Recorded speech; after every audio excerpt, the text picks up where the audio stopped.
Thank you for clicking on this short yet informative video on the essential differences between HRA, HSA, and FSA provided by Axim. If you're thinking about choosing a plan with any one of those abbreviations, it's important you understand the differences between them and how they work. All three of them are meant to offset the out-of-pocket healthcare costs that you incur along the way in an individual basis, and they all have some sort of tax advantage to help you limit your out-of-pocket spending. But the thing the three plans probably have most in common is that a lot of people don't understand how to use them or when to use them, and that costs them money. So before you pick a plan or go to use one of them, make sure you understand where the funding's coming from and what it can be used for. Which is exactly what we're going to do in this video, beginning with HRA, a health reimbursement account, a 100% employer-funded way to pay for things like deductibles, copays, prescriptions, even vision and dental. However, the money, since it belongs to the company, is not taxed on the employee's behalf, but it does belong to the company, which means it cannot be withdrawn or taken out any other way. An HRA is a very rigid form of one of these plans. However, it's a great way to offset those incidental medical costs that come with using your plan.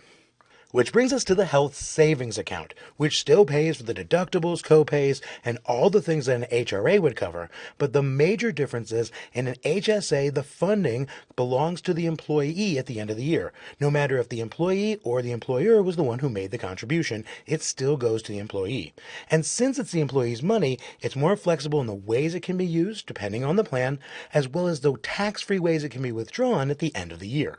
And last but not least is the flexible spending account, which still covers all of the same things that an HRA covered, like those prescriptions, copays, and health and vision. But then in the name is built the idea that more things can be covered as well. First aid, bandages, diapers, and other baby care supplies, lots of things that would never be covered by an HRA would be covered by an FSA. But here's where it gets a little bit tricky. The employee is the one who funds this account, and it's a great way to pay for things you were going to pay for anyway with money that hasn't been taxed. However, it's the employer who owns the account, which is fine until you get to the end of the year because the funding is non-transferable. Save $500 in a 2.5-month grace period. Basically, if you don't use it, you'll lose it.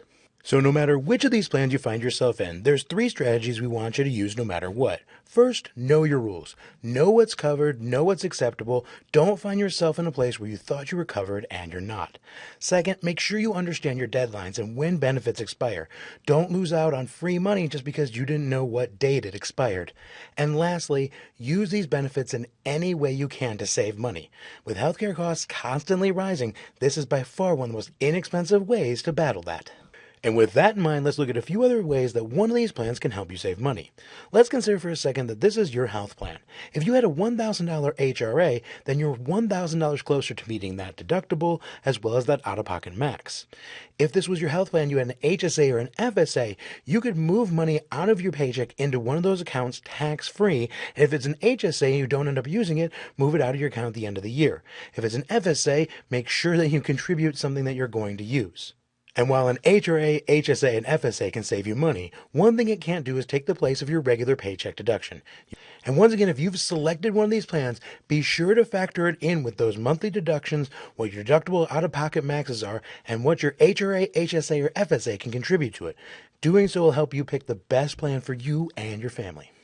And if you do choose one of these plans, make sure you understand when and where it can be used, instead of wasting your hard-earned out-of-pocket money. And on behalf of everyone at Axim, we'd like to thank you again for watching, and we wish nothing but the best of health and happiness to you and yours.